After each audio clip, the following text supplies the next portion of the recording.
जो भी हम जिस लायक हैं वही देगा। तो ये अलगा बिलगी क्यों? कितना सुंदर काम हो रहा था, कितना बढ़िया हो रहा था। लेकिन आज हमें भी तकलीफ है इस बात की, बहुत दुख है। हम कहीं से चर्चा से आ रहे थे, मैं साहब बरखा दीदी की चर्चा सुन रही थी कि मतलब ये चीज क्यों हुई, ऐसा क्यों हुआ। बरखा दीदी स्वयं बोली कि हमने 3 संस्था रजिस्ट्रेशन करा रखा है, इनके अंडर में अगर कोई काम करेगा तब तो ठीक है, अगर यहाँ से काम इनके अंडर में नहीं काम करेंगे तो अलग उनको व्यवस्था बनानी पड़ेगी। क्योंकि भाई कानून नाम की भी चीज है, ये बात साहब भी कहते थे। हम बिहार से नेपाल घुस जाएंगे और कहेंगे भैया हमको कुछ पता नहीं था, तो बाबू सजा तो आपको मिलेगी ही, क्योंकि आपको इसका पता लगा के रहना चाहिए था। अनुशासन में रहने की बात साहब शुरू से बोलेंगे ना, लेकिन मशहूर होने की बात कभी नहीं बोले। वो महादेव के शिष्य थे हैं, और अभी मुझे तो नहीं लगता है कि अभी ऐसा कोई बना है कि बन पाएगा। जैसे हम कुछ अच्छा काम करने की सोचते हैं तो बुराई 4 गुना आगे हमारे आ जाती है। एक गुरु भाई बेचारा बड़े शिद्दत से चर्चा कराया था अपने घर में। देखिए हम उस टाइम 4-5 गुरु बहनें थी। अगर किसी गुरु भाई गुरु बहन में संकट है, वो परेशान है, हम दावा तो बहुत बड़ा करते हैं, वादा भी बहुत अच्छा करते हैं, लेकिन जब किसी की बात आ जाए कि हमारे 2 शब्द से ये इंसान बच जाएगा, तो सबसे पहले हम अपने बचाव के बारे में सोचते हैं। उस दिल से दो बात ऐसी हुई है कि जो मेरे दिल में घर कर गई, जो कि नगेंद्र भैया ने मुझे समझा दिया। और उस दिन जिस गुरु भाई के घर में चर्चा हुई थी, हम उन्हीं के ऑटो में आ रहे थे, यहाँ कुंती नगर में सेंटर था। तो उस जैसे कि आदत होती है, 4-5 गुरु बहने होते हैं, तो कहते हैं भैया आपने महादेव को गुरु बनाया है? नहीं बनाए हैं तो बना लीजिए। अब बताइए, हमने तो वहीं पर जा करके जख्म कर दिए, जितना बड़ा घाव था नमक ही छिड़क दिए। वो बेचारा भड़क गया हमारे ऊपर, बोलता है आप लोगों को जहाँ जाना है वहाँ जाइएगा, और अब ये सब चीज हमसे मत कहिए। मैंने कहा बड़ी दुश्मनी है आपकी महादेव से, पहला इंसान देखा है हमने कि जो महादेव से दुश्मनी है। तो बोलते हैं, ऐसे बोलते में बेचारे का और कुछ गुरु बहनें थी, बोली इससे सूत्र बुलवाइए, बाकी बुलवाने की जरूरत नहीं है। तो सूत्र तो तभी तो बोलेगा जब उसके अंदर का कुछ निकलेगा। अंदर क्या था उसके, वो अपनी बात कहना चाहता था। मैंने कहा भैया क्यों नहीं आप अपनी बात कह रहे? तो बोले दीदी मैंने भी अपने घर में शिव चर्चा कराया था, अभी 15 दिन ही हुए हैं, और वो शिव चर्चा मुझे 70,000 की पड़ गई। मैंने कहा ये कौन किया आपके यहाँ? शिव चर्चा में पैसा नहीं लगता। तो बोले मेरी घरवाली को गुरु बहने जैसे कि आप लोग सब प्रेरित किए हैं, उसने चर्चा कराया, मेरे से कहने लगी। तो मैंने कहा चल ठीक है करा ले, और मैं खाने पीने की व्यवस्था किया, छोले पूड़ी बनवाया, सब कुछ किया, बढ़िया व्यवस्था किया कि चलिए अब इतने सारे गुरु बहने दूर दूर से आएंगे तो सब खा पी के जाएंगे। उसने क्या किया, चर्चा तो हुई, बढ़िया हुई, सब कुछ हुआ, पता नहीं किसी आजू बाजू वाले ने, हर किसी की कुछ न कुछ उठी रहती है। अब जब वैसे अब गुरु का भी तो उठी है, हम महादेव का काम कर रहे हैं, लेकिन अब किसी न किसी के अंदर कुछ न कुछ उठाई है, तभी तो ये सब हो रहा है।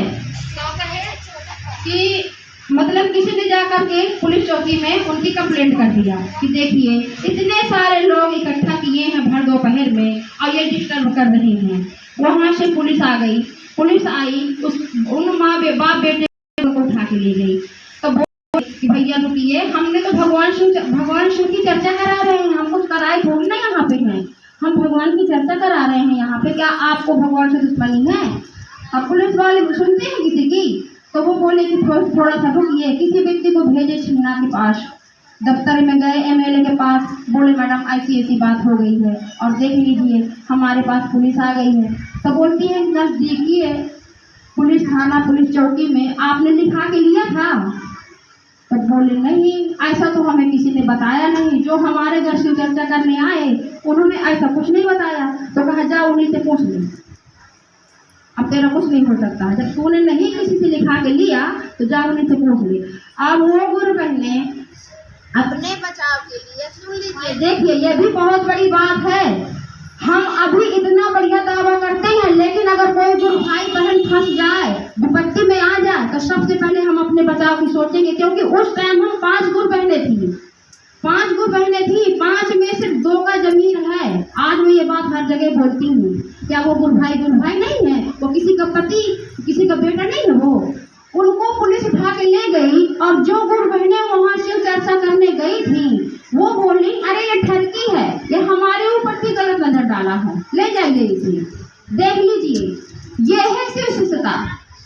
महादेव की आड़ में ये मुखौटा लगा करके हम ये काम कर रहे हैं। कोई हमारे कहने से महादेव को गुरु बनाएगा? कोई सुनेगा हमारी बात? बोले ये ठरकी है, ले जाइए इसको। और वहां पर गए, बेचारे बाप बेटे दोनों अंदर हुए, उन्हें 70,000 रुपया लगा उसको छूटने में। देख लीजिए, इतना अंदर उसके भरा था। उसने सारी बात मैंने उससे पूछा, वो सब बात बताया। हमें रोड से वो हमारे घर तक छोड़ने गया। देख लीजिए, हम कहे भैया पानी पी लीजिए, खा लीजिए कुछ। तो बोले दीदी अब भी मेरी ये जो ऑटो चला रहा हूँ ना, अभी मेरा सारा डॉक्यूमेंट वहीं जमा है। मैंने कहा अब आपका डॉक्यूमेंट छूटने में कहीं पर दिक्कत आए तो ले लीजिए मेरा नंबर। इतना हम कर सकते हैं, 70,000 तो नहीं तुम्हारा वापस करा सकते, क्योंकि हम जितना बड़ा वादा करते हैं, जितनी अच्छी बात बोलते हैं, अगर हम उतने अच्छे हो जाएं तो काश एक पति एक किसी का बेटा बच गया होता। हमारे 2 शब्दों में अगर हम 10-20 लेडीज वहाँ खड़ी हो जाते गुरु बहनों के नाम पे, तो पुलिस की हिम्मत थी कि 2 बाप बेटे को उठा के ले जाती थी औकात? तो हम अपनी जान बचाने के लिए उसको बेचारे को छोड़ के मरने के लिए सब चले गए। वो चर्चा उसकी कितनी महंगी पड़ी, कभी जीवन में महादेव को गुरु बनाएगा? वो नहीं बनाएगा। ऐसा हो रहा है, बताइए। और आज मैं कई जगह सुन चुकी हूँ कि वही गुरु बहनें कहती हैं कि ये बात झूठ है, ये बात झूठ है, वो झूठ बोल रही हैं। मैं अपने महादेव की सामने बैठी हूँ, साहब दीदी को दिल में रख के बोल रही हूँ कि हे महादेव, अगर जो कहता है ये बात है तुम्हारी ही, लेकिन सबकी अलग अलग होती है और सबकी जगह अलग अलग होती है। ना मैं शिष्य हूँ और ना मैं इतनी बड़ी शिष्य कभी बन पाऊंगी। मुझे नहीं लगता कि मैं कभी जगह बना पाऊंगी, लेकिन इस बात के लिए जब भी मुझे कहीं बुलाया जाएगा मैं जाकर के बोलूंगी। पर आज उस व्यक्ति का मेरे पास नंबर है, मैं उसे बुला के खड़ा करूंगी। हम अपनी जान बचाने के लिए 2 बाप बेटे को भड़क के आ गए। हमारे 2 शब्दों में वो व्यक्ति बच सकते थे। तो बताइए, यहाँ 304 यहाँ भी इकट्ठे होते हैं। अगर अब नजदीकी पुलिस थाना है, अगर यहाँ पर भी तो कोई ऐसा कुछ कर सकता है, तो अपने बचाव के लिए तो लोग कुछ ना कुछ करेंगे ही। अब नवरात्र आए हैं, एक नवरात्र में कम से कम अगर हमारा खर्च होता है तो 4 से 5 हज़ार रुपये खर्च हो जाता है ना। तो 200-250 का हिसाब लेते लेते हम चले जाएंगे, फिर दोबारा आ जाएंगे। हम यही हिसाब लेते देते रहेंगे। गुरु से कितना दूर चले गए बताइए? अब गुरु हैं नहीं है, किसी गुरु बहन को गिराने के लिए हम शाम को 10 जने पहुँचते हैं, बता तू वंदना बंद करेगी कि नहीं? अगर वो कहती है मैं नहीं बंद करूंगी, तो फिर तू इसीलिए ऐसी हुई है, शायद इसीलिए तेरा पति मर गया है, तभी तो भोग रही है। ये सिर्फ शिष्यता है। बताइए, हम हैं महादेव के शिष्य, ये महादेव के गुरु शिष्यों के लक्षण हैं। दीदी माँ ने कहा मैं आपको आशीर्वाद देती हूँ साधुवाद होने का। बताइए, है किसी में साधुता? इतना बड़ा हम इतने ज्ञानी हो गए, हम किसी को श्राप दे सकते हैं? इतने बड़े शिष्य बने हैं हम, जो साहब के मुखौटा लगा के घूम रहे हैं कि साहब की फोटो हट गई। अरे क्यों ऐसा कर रहे हैं? फोटो हटाने की किसी की औकात है? जो सही तरीके से गुरु कार्य कर रहा है, 200, 400 लोगों का मार्गदर्शन दे रहा है, क्यों उनके पीछे पड़े हैं? महादेव हमें भी हटा दिए, नहीं हम भी यही कर रहे थे।